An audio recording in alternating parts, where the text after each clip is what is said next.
I'm talking this week about the life of Caleb.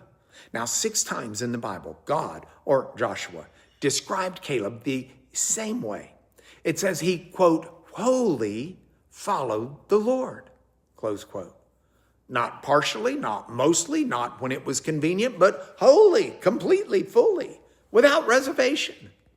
That phrase appears over and over because it's the defining characteristic of Caleb's entire life. Toward the end, in Joshua 14:8, he says, I wholly followed the Lord, my God. Now, what does it mean to wholly follow?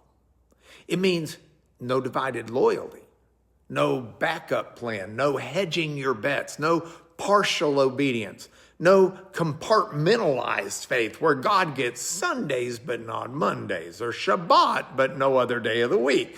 You see, the 10 spies that went with Caleb into the promised land, they followed God partially. I mean, they believed in him, but they believed in their fear more.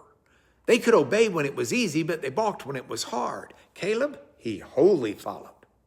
So there was a man who realized his faith was about 80-20. He gave God most of his life, but he kept certain areas off limits. Finances, that was private. Dating life, God didn't need to be involved in that. Career ambitions, he could handle those himself. But when he finally surrendered those areas, wholly following instead of partially following, everything changed. There was another woman who discovered she'd been following Christian culture, but not Christ. She'd been following what looked good to others, not what God actually called her to do. Wholehearted following meant disappointing some people to obey God fully. So here's the challenge. Partial following may feel safer. You can blame God if things go wrong while taking credit if they go right.